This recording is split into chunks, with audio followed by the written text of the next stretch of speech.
ಸಾಮಾನು ಹಿಡಿದ್ರು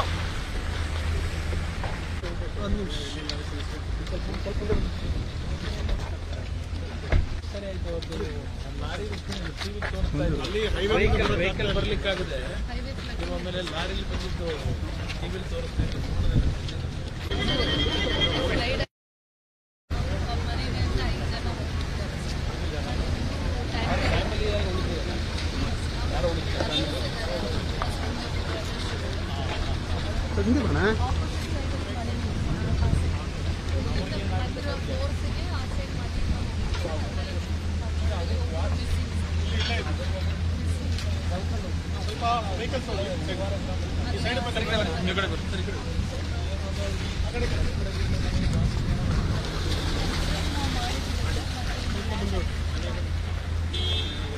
ಸ್ವಲ್ಪ ಮುಂದೆ ಫ್ಯಾಮಿಲಿ ಮೆಂಬರ್ಸ್ ಬಂದಿದ್ದಾರೆ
ಫ್ಯಾಮಿಲಿ ಮನೆ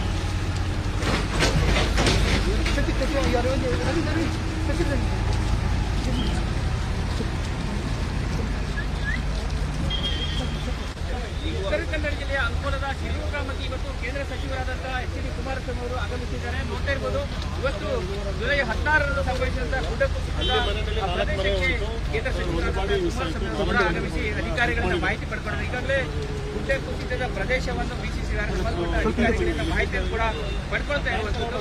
ಜುಲೈ 16ರ ಬೆಳಿಗ್ಗೆ ಈ ಒಂದು ಗುಡ್ಡ ಕುಸಿತದಿಂದಾಗಿ ಸಾಕಷ್ಟು ಪ್ರಮಾಣದ ಹಾನಿಯಾಗಿತ್ತು. ಅದೇ ರೀತಿ ಕೂಡ ಪ್ರಾಣವನ್ನು ಕೂಡ ಕಳೆದುಕೊಂಡಿದ್ದಾರೆ. ಈ ಹಿನ್ನೆಲೆಯಲ್ಲಿ ಸಚಿವರಾದಂತಹ ಎಚ್.ಡಿ. ಕುಮಾರಸ್ವಾಮಿ ಇವತ್ತು ಇಲ್ಲಿನ ವಾಸ್ತವ ಸ್ಥಿತಿಯನ್ನ ತಿಳಿದುಕೊಳ್ಳುವಂತ ಪ್ರಯತ್ನ ಮಾಡ್ತಾ ಇದ್ದಾರೆ. ಜಿಲ್ಲಾ ಪೊಲೀಸ್ ವರಿಷ್ಠಾಧಿಕಾರಿ ಅಂತ ನಾರಾಯಣ ಅವರು ಕೂಡ ಅವರಿಗೆ ಮಾಹಿತಿ ನೀಡ್ತಾರೆ. ಜೊತೆಗೆ ಜಿಲ್ಲಾಧಿಕಾರಿ ಲಕ್ಷ್ಮೀ ಎಲ್ಲ ಅಧಿಕಾರಿಗಳು ಕೂಡ ಉಪಸ್ಥಿತರಿರುವಂತಹ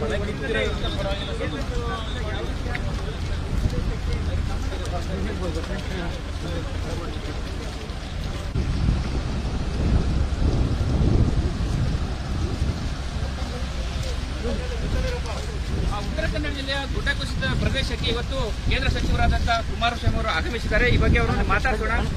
ಈಗ ಜುಲೈ 16ರಂದು ಗುಡ್ಡ ಕುಸಿತ ಆಗಿದೆ.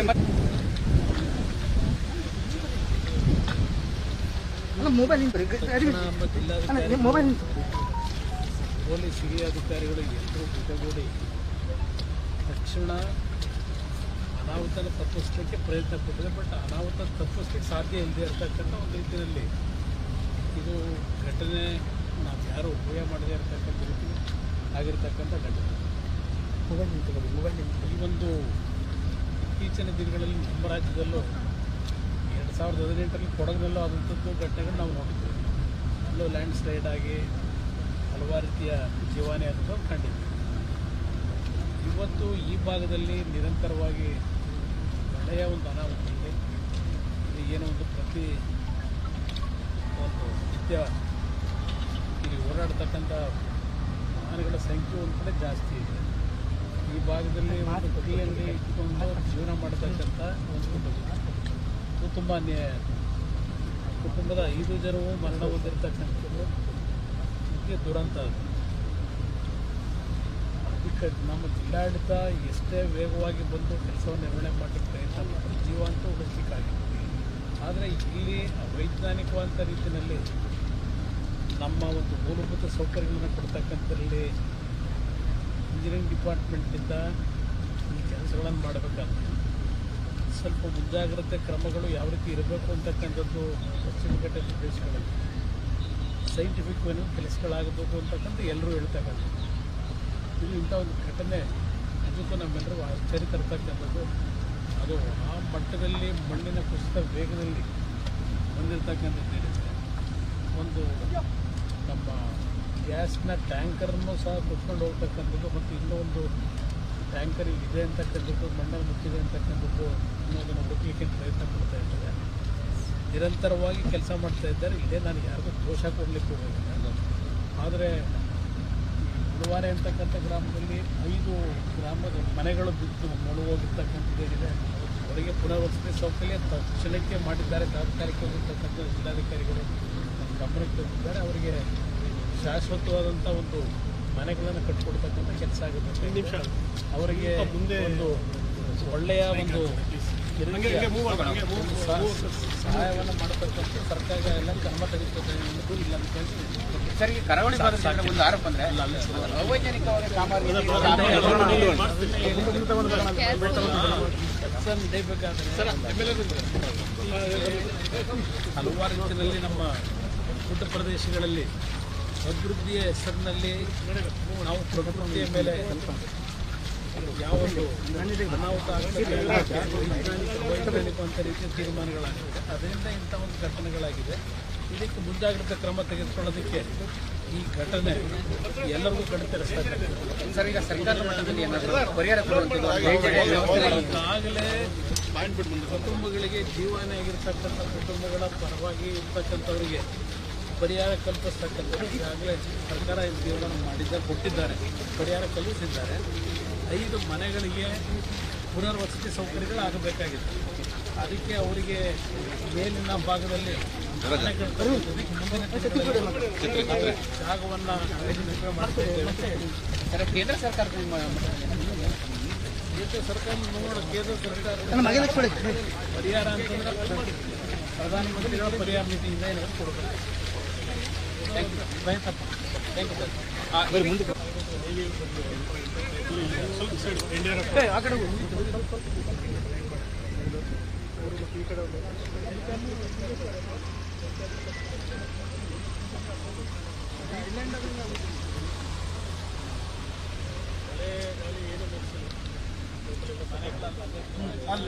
ಅದೇ ಸರ್, ಆರು ಮನೆ ಏನಿಲ್ಲ ಸರ್, ಸುಟ್ಟು ಅವರಿಗೆ ಉಳಿಯೋದು ಸರ್.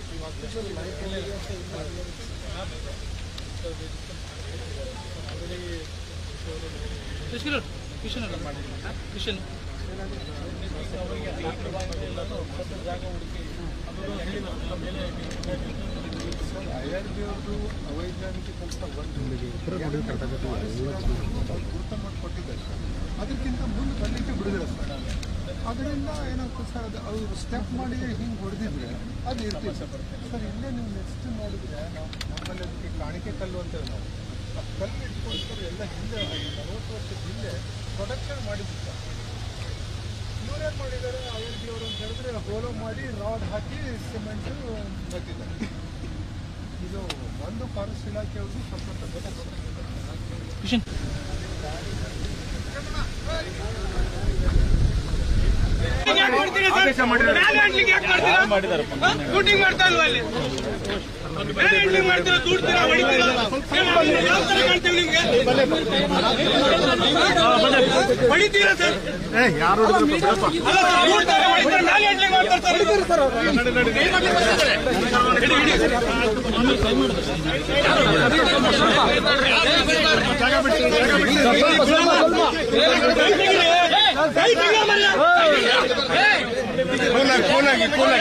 ಸಮಾಧಾನ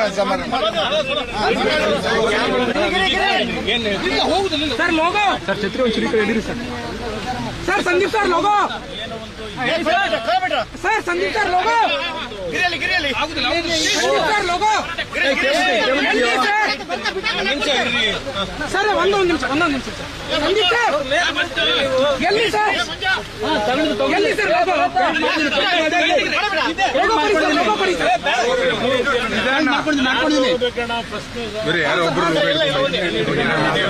ಜಾಸ್ತಿ. ಹಾ ಸರ್ ಹೇಳಿ. ಆಡಿಯೋ ಸರ್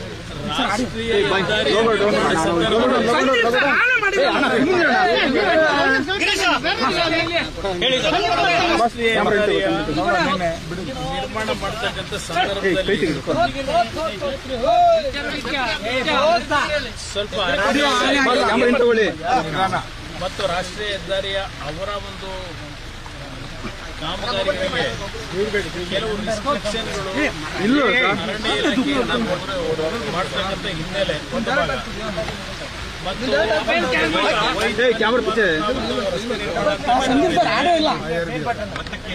ಅವೈಜ್ಞಾನಿಕ ನಿರ್ಮಾಣದಲ್ಲೂ ಇತ್ತೀಚೆಗೆ ಎಂತೆಂಥ ದೇಶದಲ್ಲೂ ನಮ್ಮ ದೇಶದಲ್ಲೂ ಹಲವಾರು ಭಾಗದಲ್ಲಿ ಉತ್ತಮ ಅಂತ ಕೆಲಸಗಳು ನಡೀತಾ ಇದೆ. ಆದರೆ ಇಲ್ಲಿ ಸ್ವಲ್ಪ ಕೆಲಸದ ಬಗ್ಗೆ ಒಂದು ನಮ್ಮ ಅರಣ್ಯ ಇಲಾಖೆಯ ಕೆಲವು ತೀರ್ಮಾನಗಳನ್ನು ಕೊಡಬೇಕಾದ್ರೂ ಸ್ವಲ್ಪ ಸಮಸ್ಯೆಗಳು ನಾವು ಕಾಣ್ತೀವಿ. ಆದರೆ ಈಗ ನಾವು ಅದರ ಬಗ್ಗೆ ಟೀಕೆ ಮಾಡೋದ್ರಿಂದ ಉಪಯೋಗ ಇದೆ. ನಾವು ಇರ್ತಕ್ಕಂಥ ಒಂದು ಅನಾಹುತ ಇವತ್ತು ಇಲ್ಲಿ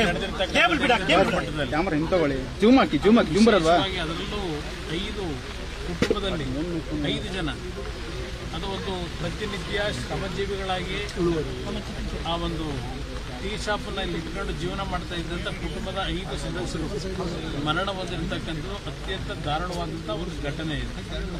ಅದರ ಜೊತೆಗೆ 2-3 ದೊಡ್ಡ ಟ್ಯಾಂಕರ್ಗಳು ಆ ಒಂದು ಮಣ್ಣಿನ ಕುಸಿತ ಏನಿದೆ ಅದರಿಂದ ಆ ಒಂದು ಸ್ಪೀಡನ್ನು ನಾವು ಊಹೆ ಮಾಡಲಿಕ್ಕೂ ಆಗೋದಿಲ್ಲ. ಆ ಟ್ಯಾಂಕರ್ಗಳನ್ನು ಎಳ್ಕೊಂಡು ಹೋಗಿ ಬಿದ್ದಿರತಕ್ಕಂಥದ್ದು ಅದು ನಮ್ಮ ಭಾಗದಲ್ಲಿ ಈ ರೀತಿಯ ಒಂದು ಘಟನೆಗಳು ಇತ್ತೀಚೆಗೆ ನಡೀತಾ ಇರತಕ್ಕಂಥ ಕಾಣ್ತಾ ಇದ್ದೇವೆ. ಯಾಕಂದ್ರೆ 2018ರಲ್ಲಿ ನಾನು ಮುಖ್ಯಮಂತ್ರಿ ಇದ್ದ ಸಂದರ್ಭದಲ್ಲಿ ಕೊಡಗು ಭಾಗದಲ್ಲಿ ಹಲವಾರು ಭಾಗದಲ್ಲಿ ಭೂಕುಸಿತ ಆದಂತೆ ಕಂಡಿದ್ದೇವೆ. ಆ ಸಂದರ್ಭದಲ್ಲಿ ಅನುಭವವಾಗಿ ಆ ಸಂದರ್ಭ ನಾನೆಲ್ಲ ನೋಡಿದ್ದೇನೆ. ಈಗ ಮಳೆ ಜೋರ ಬರ್ತಾ ಇದೆ. ಸ್ಲೈಡ್ ಅಧಿಕಾರಿಗಳ ಮೇಲೆ ಪೊಲೀಸ್ ಅಧಿಕಾರಿಗಳ ಮೇಲೆ ನೀವು ಕೂಗಾಡೋದಾಗುತ್ತಾ? ಇಲ್ಲ, ಅವರ ಮುಂದಾಗ್ತದೆ ಕ್ರಮ ಅವರಿಗೆ ಜವಾಬ್ದಾರಿ ಇದೆ. ಈಗ ಸ್ಲೈಡ್ ಆಗೋ ಚಾನ್ಸ್ ಇದೆ ಅನ್ನೋದು ಮಳೆ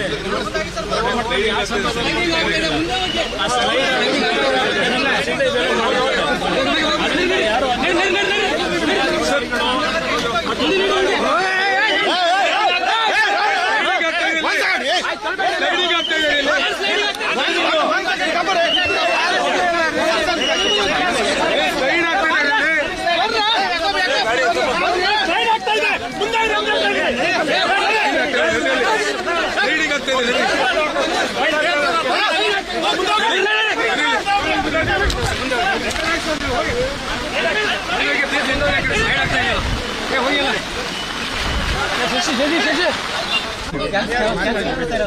ಜಗನ್ನಾಥ್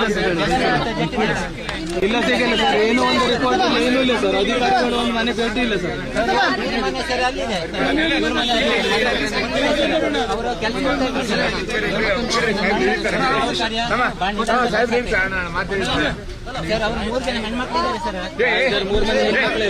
ಸಾಹೇಬ್ರು ಇಳಿತೀರ ಹೇಳ ಸಾಹೇಬ್ರು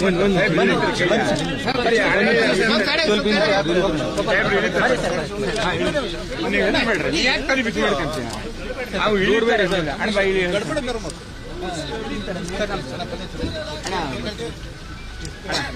ಇವ್ರಿ ಅಣ್ಣ ಮಕ್ಕಳು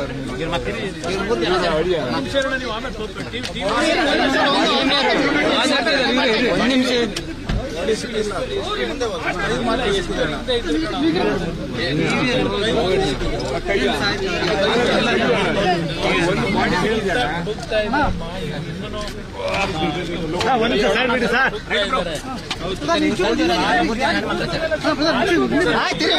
ಮಾತಾಡ್ತಿಲ್ವ ಅಲ್ಲಿ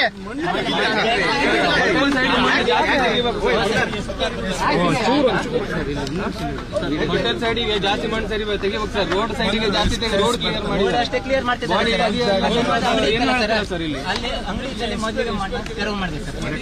ಅಂಗಡಿ ಸೈಡ್ ಮೂರು ಜನ ಹೆಣ್ಮಕ್ಳು ಇವ್ರ ತಂದೆ ಆಕ್ಚುಲಿ ಕಾಣೆ ಏನಂದ್ರೆ ಈ ಮಣ್ಣಲ್ಲಿ ಇರ್ಬೋದು ಅಂತ ಅವ್ರು ಹೇಳೋದು. ಆಕ್ಚುಲಿ 3 ಜನ ಹೆಣ್ಮಕ್ಳು ಪಾಪ ಯಾರು ಇಲ್ಲ, ಮೇಲೆ ತಾಯಿ ಒಬ್ಬರಿದ್ದಾರೆ, ಬರ್ಲಿಕ್ಕೆ ಆಗಿಲ್ಲ ಇರ್ಲಮ್ಮ ಅವರೇ ಆಧಾರ ಆಗಿತ್ತು ಸರ್. ಈಗ ಇವ್ರ ಫ್ಯಾಮಿಲಿಗೆ ಇನ್ನೂ ದುಡ್ಡೇನು ಕೊಟ್ಟಿಲ್ಲ. ಯಾರು ಬಾಡಿನೂ ಸಿಗಿಲ್ಲ ಇಮಿಡಿಯೇಟ್ ಆಗಿ ನೋಡಿ ಸರ್. ಆದಷ್ಟು ಹೋಟೆಲ್ ಸೈಡ್ ತೆಗಿಬೇಕು ಸರ್. ಓದ್ತಿದ್ದೀರಮ್ಮ, ಯಾರಾದ್ರು ಓದ್ತಿದ್ದೀರ? ಡಿಪ್ಲೊಮಾ ಆಗಿದೆ ಸರ್. ಮಾಡಿದೀಯ? ಇವಳು PUC ಆಗಿದೆ, ಇವಳು ಬಿಕಾಮ್ ಮಾಡಿದ್ದಾಳೆ ಸರ್. ಬಿಕಾಮ್ ಆಗಿದೆ. ಇದು ನನಗೆ ಒಂದು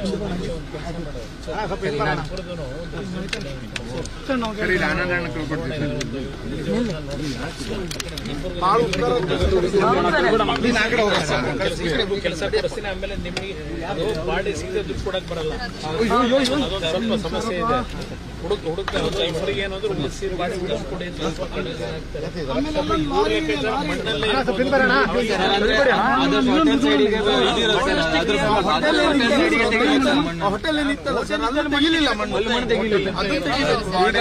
ಹೊಳೆ ಸೈಡ್ ಇರೋದೆಲ್ಲ ಅದಕ್ಕೆ ಇಬ್ಬರು ಕೆಲಸ ಕೊಡಿಸ್ತೀನಿ. ಇಬ್ಬರಿಗೂ ತಲೆಗೆಡಿಸ್ಬಿಟ್ಟು ಆಮೇಲೆ ಪರಿಹಾರನೂ ಕೊಡ್ತಾರಮ್ಮ. ಏನ್ ಮಾಡ್ತೀವಿ ಈಗ, ಹುಡುಗಿ ಟ್ರೈ ಮಾಡ್ತಾರೆ, ಬಾಡಿನ ಟ್ರೈ ಮಾಡ್ತಿದ್ದಾರೆ. 1 ದಿವಸ 2 ದಿವಸ ಆಗ್ಬೋದು ಸರ್. ಹೋಟೆಲ್ ಸೈಡಿಗೆ ತೆಗಿಬೇಕು ಸರ್.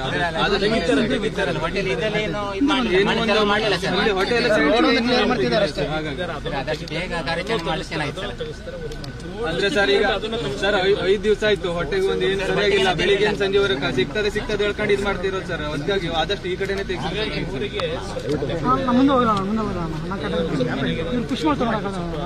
ಮನೆ ಹೋಗೋ ದಾರಿನೂ ಸರಿ ಇಲ್ಲ ಸರ್. ಆ ತರ ಮಾಡ್ಕೊಡ್ತಾರೆ. ಮಾಡ್ಕೊಡ್ತಾರಮ್ಮ. ಇಬ್ಬರಿಗೂ ಕೆಲಸ ಕೊಡಿಸ್ತೀನಿ. ಆಮೇಲೆ ಪರಿಹಾರ ಬಾಡಿ ಹುಡುಕಿಸ್ತಿದಾರಲ್ಲ, ಅವ್ರು ಈವನ್ ನೀರಲ್ಲೂ ಟ್ರೈ ಮಾಡ್ತಿದ್ದಾರೆ. 4 ಬೋಟ್ಗಳು ಇನ್ನೂ ಓಡಾಡ್ತಾನೆ ಇದೆ, ನೋಡಿಸ್ತಿದ್ದಾರೆ. ಕೆಲಸ ಅಂತೂ ಮಾಡ್ತಿದ್ದಾರೆ. ಸ್ವಲ್ಪ ಡಿಲೇ ಆಗಿದೆ. ಧೈರ್ಯ ತಗೋಬೇಕು. ನಾನು ನಿಮ್ಗಿಬ್ಬರಿಗೂ ಕೆಲಸ ಕೊಡಿಸಿ ಗೊತ್ತಾಯ್ತು. ಯಾರಿಗೇ ಆಗಲಿ ಎಲ್ಲ ಮಕ್ಕಳಿಗೂ ಇದೇ ಇರುತ್ತೆ. ಧೈರ್ಯ ಇರ್ತದಮ್ಮ. ನಮ್ಮಿಬ್ಬರಿಗೂ ಜೀವನಕ್ಕೆ ಆಧಾರ ಮಾಡ್ಕೊಡ್ತೀವಿ. ನಮ್ಮ ಸೂರತ್ ನಾಯಕರು ಇದ್ದಾರೆ, ಹೇಳಿರ್ತೀನಿ. ನಿಮ್ಮಿಬ್ಬರು ರೆಸ್ಯೂಮ್ ಕೊಡಿ, ಕೆಲಸ ಕೊಡಿಸ್ತೀವಿ. ಸ್ವಲ್ಪ ಬಾಡಿನೂ ವ್ಯವಸ್ಥೆ ಸರ್. 1 ನಿಮಿಷ ಚಿಚ್ಚಾಕ್ ಬಾ ಸರ್. 1 ನಿಮಿಷ ಸರ್.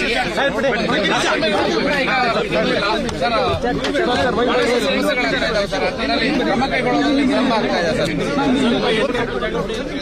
ಸರ್ ಆ ಕಡೆ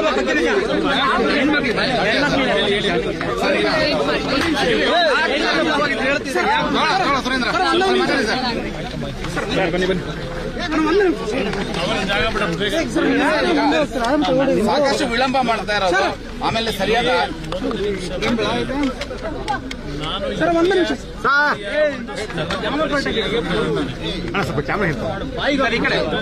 ಸರ್ ಈ ಕಡೆ ಮುಂದೆ ಹೋಗ್ಬೇಡಪ್ಪ ಇಲ್ಲೇ ಇರಪ್ಪ ಸರ್ ಸ್ವಲ್ಪ ಈ ಕಡೆ ಹೇಳಿ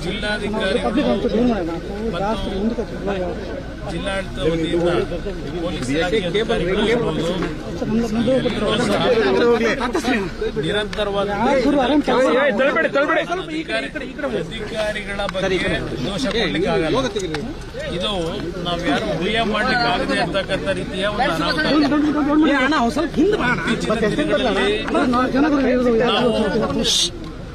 ಮೂಲಭೂತ ಸೌಕರ್ಯಗಳನ್ನ ಕಲ್ಪಿಸಬೇಕು ಅಂತ ಹೇಳಿ ಹಲವಾರು ರೀತಿಯ ರಾಜಕೀಯ ಹಿನ್ನೆಲೆಯಲ್ಲಿ ಮಾಡ್ತಕ್ಕಂಥದ್ದೇನಿದೆ ಆ ಒಂದು ಮೂಲಭೂತ ಸೌಕರ್ಯಗಳನ್ನು ಕೊಡಬೇಕಾದ್ರೆ ಕೆಲವು ಕಾರ್ಯಗಳು ನಡೀತಾ ಇರ್ತಕ್ಕಂಥದ್ರಿಂದ ಇಂಥ ಒಂದು ಘಟನೆಗಳು ಮರುಕಳಿಸ್ತಾ ಇದ್ದಾವೆ. ನಾನು 2018 ಮುಖ್ಯಮಂತ್ರಿ ಇದ್ದಾಗ ಕೊಡಗು ಭಾಗದಲ್ಲೂ ಹಲವಾರು ರೀತಿಯ ಲ್ಯಾಂಡ್ ಸ್ಲೈಡ್ ಆಗಿ ಜೀವಹಾನಿ ಆದಂಥದ್ದು ಇವತ್ತು ನನ್ನ ನೆನಪಿನಲ್ಲಿ ಇದೆ. ಅತ್ಯಂತ ದುಃಖಕರವಾದಂತಹ ಸಂಗತಿ ಪ್ರತಿನಿತ್ಯ ಒಂದು ಶ್ರಮಜೀವಿಗಳಾಗಿ ಕೆಲಸ ಮಾಡ್ತಾ ಇದ್ದಂತ ಕುಟುಂಬದ ನಿರ್ವಹಣೆಗೆ 5 ಕುಟುಂಬದ ಸದಸ್ಯರು ಮರಣ ಹೊಂದಿರತಕ್ಕಂಥದ್ದು ದಾರುಣವಾದಂತಹ ಒಂದು ಘಟನೆ. ಅದ್ರ ಜೊತೆಗೆ ಇವತ್ತು 2-3 ದೊಡ್ಡ ವಾಹನಗಳ ಮಣ್ಣಿನ ಕುಸಿತದಲ್ಲಿ ಆಗಿರ್ತಕ್ಕಂಥ ಅನಾಹುತಗಳು ಇದೆಲ್ಲವನ್ನ ಕಳೆದ ಒಂದು ವಾರದಿಂದ ಏನು ಒಂದು ನಿರಂತರವಾಗಿ ಇವತ್ತು NDRF ಸಿಬ್ಬಂದಿಗಳಿರ್ಬೋದು, ಜಿಲ್ಲಾಡಳಿತದ ಸಿಬ್ಬಂದಿಗಳಿರ್ಬೋದು ಪ್ರಾಮಾಣಿಕವಾಗಿ ಕೆಲಸ ಮಾಡ್ತಾ ಇದ್ದಾರೆ. ಇದು ಆಗಬಾರದಂತ ಒಂದು ಘಟನೆ. ಇಲ್ಲಿ ಒಂದು ಪ್ರಶ್ನೆ, ಕೆಲವು ಇವತ್ತು ಟೀಕೆ ಮಾಡತಕ್ಕಂಥದ್ದು ಈ ಒಂದು ಕಾಮಗಾರಿಯ ಒಂದು ಅನ್ಸೈಂಟಿಫಿಕ್ ಆಗಿ ಮಾಡಿರ್ತಕ್ಕಂಥ ಹಿನ್ನೆಲೆ ಇಂಥ ಒಂದು ಘಟನೆ ನಡೆದಿದೆ. ಅದಕ್ಕೂ ಕೆಲವು ಸಮಸ್ಯೆಗಳು ಈಗ ಅದರ ಬಗ್ಗೆ ನಾನು ಚರ್ಚೆ ಮಾಡ್ಲಿಕ್ಕೆ ಹೋಗೋದಿಲ್ಲ. ಮುಂದಿನ ದಿನಗಳಲ್ಲಿ ಸರ್ಕಾರದವರು ಯಾವ ಸಚಿವರು ಇಲ್ಲಿ ಬಂದು ಭೇಟಿ ನೀಡ್ತಿಲ್ಲ, ಸಿಎಂ ಮುಖ್ಯಮಂತ್ರಿಗಳು ಕೂಡ ಬಂದಿಲ್ಲ, ಸಚಿವರು ಬಂದಿದ್ದಾರೆ. ಆ ವಿಷಯದಲ್ಲಿ ಚರ್ಚೆ ಮಾಡಕ್ ಹೋಗಲ್ಲ. ಏನೋ ಮುಖ್ಯಮಂತ್ರಿಗಳು ನಾಳೆ ಬರ್ತಾರೆ ಅಂತಕ್ಕಂಥದ್ದೇನೋ ಏನು ಹೇಳ್ತಾ ಇದ್ರಿ ಅಲ್ಲಿ. ನೀವು ಬರ್ತೀರಾ? ನಾನು ಅದ್ರ ಬಗ್ಗೆನೂ ಟೀಕೆ ಮಾಡಿ ನಮ್ಮ ಜವಾಬ್ದಾರಿ ಇದೆ. ನಾನು ಸರ್ಕಾರ ಇವತ್ತು ರಾಜ್ಯದಲ್ಲಿ ಉತ್ತಮವಾದ ರೀತಿಯಲ್ಲಿ ನಾವು ನಿರೀಕ್ಷೆ ಮಾಡದೇ ಇರತಕ್ಕಂಥದಕ್ಕೂ ಹೆಚ್ಚಿನ ಮಳೆ ಆಗೋಗಿದೆ. ಜಲಾಶಯಗಳು ತುಂಬಿ ಸರ್ಕಾರಕ್ಕೂ ಎಲ್ಲ ಒಂದು ಕಡೆ ಈಗ ಅವ್ರಿಗೂ ಅನುಕೂಲಗಳಾಗಿದೆ. ಸರ್ಕಾರ ಇವತ್ತು ನಗುಪಾಟ್ಲಿಗೀಡಾಗ್ತಕ್ಕಂಥ ಒಂದು ಸನ್ನಿವೇಶಗಳನ್ನು ತಪ್ಪಿಸ್ಕೊಂಡಿದ್ದಾರೆ. ಆದರೆ ಈ ಒಂದು ಮಳೆಯ ಒಂದು ದೊಡ್ಡ ಮಟ್ಟದ ಏನು ಒಂದು ಹಿನ್ನೆಲೆ ಇವತ್ತು ರಾಜ್ಯದ ಹಲವಾರು ಪ್ರದೇಶಗಳಲ್ಲಿ ಮನೆಗಳು ಕುಸಿತ ಆಗಿದೆ, ದನಕರುಗಳ ಸಾವಿದೆ, ಜೀವಹಾನಿಯಾಗಿದೆ. ಅದಷ್ಟೇ ಅಲ್ಲ, ಸರ್ಕಾರದ ರಸ್ತೆಗಳು, ವಿದ್ಯುತ್ ಶಕ್ತಿ ಇಲಾಖೆಯಲ್ಲಿರ್ತಕ್ಕಂಥ ಹಲವಾರು ರೀತಿಯ ಒಂದು ಅನಾಹುತಗಳಾಗಿರ್ತಕ್ಕಂಥದ್ದು ಇದೆಲ್ಲಾನು ಕಾಣ್ತಾ ಇದ್ದೇವೆ. ಇಲ್ಲಿ ನನ್ನ ಪ್ರಶ್ನೆ, ರೈತರು ಬೆಳೆದಂಥ ಬೆಳೆಗೂ ದೊಡ್ಡ ಮಟ್ಟದಲ್ಲಿ ಅನಾಹುತಗಳಾಗಿದೆ. ಇವತ್ತು ತೋಟಗಾರಿಕೆ ಬೆಳೆ ಇರಬಹುದು, ಇವತ್ತು ಹಲವಾರು ರೀತಿಯಲ್ಲಿ ಕೃಷಿಯ ಒಂದು ಸಂಬಂಧದಲ್ಲೂ ಬದುಕ್ತಕ್ಕಂಥ ಜನರ ಬದುಕಿನ ಮೇಲೂ ಪೆಟ್ಟು ಬಿದ್ದಿದೆ. ಇವತ್ತು ಸರ್ಕಾರ ತಕ್ಷಣ ಕ್ರಮ ತೆಗೆದುಕೊಂಡು ಇರಬಹುದು, ಚಿಕ್ಕಮಗಳೂರು ಭಾಗ ಇರಬಹುದು, ಹಾಸನ ಜಿಲ್ಲೆ ಇರಬಹುದು, ದಕ್ಷಿಣ ಕನ್ನಡದಲ್ಲಿ ಮಂಗಳೂರಿನಲ್ಲೂ ಸಹ ಇವತ್ತು ಹಲವಾರು ಮನೆಗಳಿಗೆ ನೀರು ನುಗ್ಗಿ ಮನೆಯಲ್ಲಿ ಇರ್ಲಿಕ್ಕೆ ಆಗದೇ ಇರತಕ್ಕಂಥ ಪರಿಸ್ಥಿತಿಗಳಿದೆ ಅಂತಕ್ಕಂಥದ್ದು ಸಹ ನೀವು ವರದಿ ನೀಡ್ತಾ ಇದ್ದೀರಿ. ಮಾಧ್ಯಮಗಳಲ್ಲಿ ಬರ್ತಾ ಇರತಕ್ಕಂಥ ವರದಿಗಳ ಆಧಾರದ ಮೇಲಾದರೂ ಬರೀ ವಿಡಿಯೋ ಕಾನ್ಫರೆನ್ಸ್ ಮಾಡಿದ್ರೆ ಆಗಲ್ಲ. ನಾನು ಸರ್ಕಾರಕ್ಕೆ ಹೇಳ್ತಾ ಸ್ಥಳ ಪರಿಶೀಲನೆ ಏನು ಸಮಸ್ಯೆಗಳಿರ್ತದೆ ಆ ಸಮಸ್ಯೆ ಪರಿಹಾರಗಳನ್ನು ಯಾವ ರೀತಿ ಕೊಡಬೇಕು ಅಂತಕ್ಕಂಥ ಸಲಹೆಗಳನ್ನು ಜಿಲ್ಲಾಡಳಿತಕ್ಕೆ ನೀಡಬೇಕಾಗ್ತದೆ.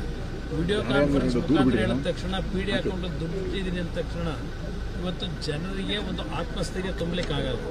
ಇವತ್ತು ನಾವು ಭೇಟಿ ಕೊಟ್ಟ ತಕ್ಷಣ ನಾವೆಲ್ಲ ಕೆಲಸ ನಮ್ಮಿಂದಲೇ ಆಗುತ್ತೆ ಅಂತ ಹೇಳೋಕ್ಕಾಗಲ್ಲ. ನಾವು ನಮ್ಮ ಒಂದು ಜವಾಬ್ದಾರಿ ಜನರಿಗೆ ನಾವು ಒಂದು ಆತ್ಮಸ್ಥೈರ್ಯ ತುಂಬಬೇಕು. ಇಲ್ಲಪ್ಪ ಸರ್ಕಾರದ ಜನಪ್ರತಿನಿಧಿಗಳು ಬಂದರು, ನಮ್ಮ ಕಷ್ಟವನ್ನು ಕೇಳಿದ್ದಾರೆ, ಏನೋ ಒಂದು ಪರಿಹಾರ ದೊರಕುತ್ತೆ ಅಂತಕ್ಕಂಥ ಒಂದು ಅವರಿಗೆ ಇಂಥ ಒಂದು ಆತಂಕದ ಸಂದರ್ಭದಲ್ಲಿ ಪುಡಿಗಾಸ್ ಕೊಡ್ಲಿಕ್ಕೆ ಆಗೋದಿಲ್ಲ. ನಾನು ಹೇಳ್ತಾ ಇದ್ದೀನಲ್ಲ, ನಾನು ಕೊಡಗಲ್ಲೇ 2018 ಮುಖ್ಯಮಂತ್ರಿ ಇದ್ದಾಗ ಮನೆ ಕಳ್ಕೊಂಡಂತವರಿಗೆ 10 ಲಕ್ಷ ರೂಪಾಯಿಗಳ ವೆಚ್ಚದ ಮನೆ ಕಟ್ಟಿದ್ದೇವೆ. 1,000 ಕುಟುಂಬಗಳು ಮನೆ ಕಟ್ಕೊಂಡಿದ್ದೇವೆ. ನಾನು 2018 ಮುಖ್ಯಮಂತ್ರಿ ಇದ್ದಾಗ ಅದೇ ರೀತಿಯಲ್ಲಿ ಮನೆಗಳು ಬಿದ್ದಂಥದ್ದು ಎಲ್ಲೇ ಇದ್ರೆ ರಾಜ್ಯದಲ್ಲಿ ಯಾವುದೇ ಭಾಗದಲ್ಲಿ ಮಳೆ ಮನೆ ಬಿದ್ದರೆ ಅದಕ್ಕೆ ದೊಡ್ಡ ಮಟ್ಟದ ಪರಿಹಾರ ಕೊಡಬೇಕಾಗುತ್ತೆ. ಜೊತೆಗೆ ಬೆಳೆ ಹಾನಿ ಆದಂತವ್ರಿಗೂ ಇವತ್ತು ಪರಿಹಾರಗಳನ್ನು ಕಲ್ಪಿಸಬೇಕಾಗ್ತದೆ. ಅದು ನಿಮ್ಮ ಗೈಡ್ ಲೈನ್ ಇಟ್ಟಿರ್ತಕ್ಕಂಥ. ಸರ್, ಈಗ ಡಿ ಕೆ ಶಿವಕುಮಾರ್ ಅವರು ಒಂದು ಆರೋಪ ಮಾಡಿದ್ದಾರೆ, ಬರೀ ಭೇಟಿ ಕೊಟ್ಟರೆ ಆಗಲ್ಲ ಕುಮಾರಸ್ವಾಮಿ ಅವರು, ಅದಕ್ಕೆ ಬೇರೆ ಕೇಂದ್ರದಿಂದ ಪರಿಹಾರನೂ ಅವರು ಕೊಡಿಸಬೇಕು ಅನ್ನುವಂಥದ್ದು. ಏನು ಪರಿಹಾರ ಕೊಡಿಸಬೇಕು? ಕೇಂದ್ರ ಸರ್ಕಾರ ಕಾಮಗಾರಿ ಆಗಿರೋದ್ರಿಂದ ಸಾಕಷ್ಟು ಕಳಪೆ ಕಾಮಗಾರಿ ಮಾಡಿರೋದ್ರಿಂದಾಗಿ ಗುಡ್ಡ ಕುಸಿತ ಆಗ್ತಾ ಇದ್ದಾವೆ. ಹಾಗಾಗಿ ಇದಕ್ಕೆ ನೇರವಾಗಿ ಕೇಂದ್ರ ಸರ್ಕಾರನೇ ಹೊಣೆ ಅಂತ ಮಾತನ್ನ ಹೇಳಿದ್ರು. ಕೇಂದ್ರದ ಸಮಸ್ಯೆನೋ ರಾಜ್ಯದ ಸಮಸ್ಯೆನೋ ಅದೆಲ್ಲ ಆಮೇಲೆ ಚರ್ಚೆ ಮಾಡಿ.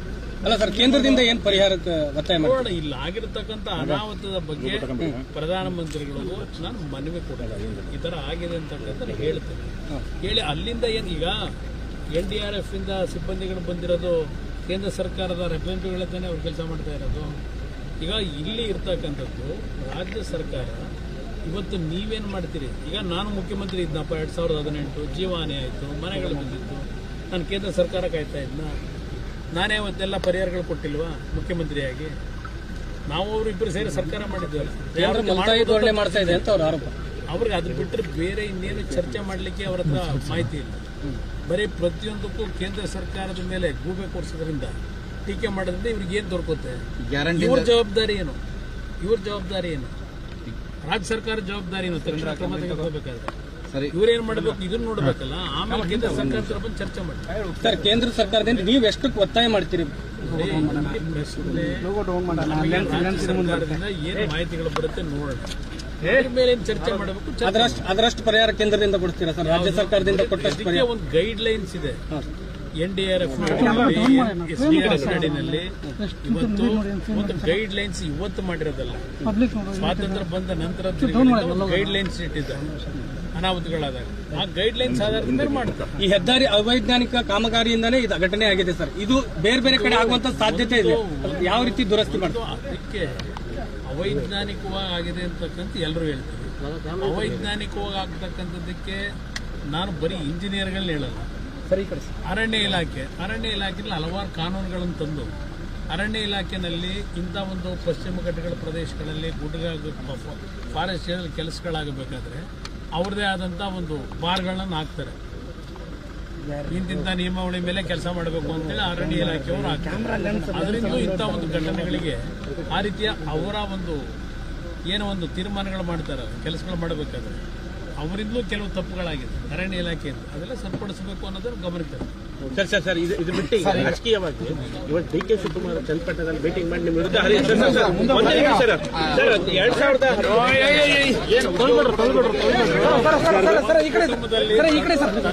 ತೀರ್ಕೊಂಡು ಹೋಗಿ ಬಾಡಿ ಸಿಕ್ಕಿಲ್ಲ. ಆ 3 ಜನ ಹೆಣ್ಮಕ್ಳಿದ್ದಾರೆ.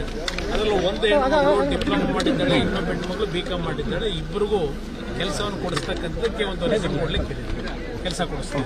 ಸರ್, ಕೇಂದ್ರ ಸರ್ಕಾರದ ಇದಲ್ಲೋ ಅಥವಾ ರಾಜ್ಯದಲ್ಲೋ?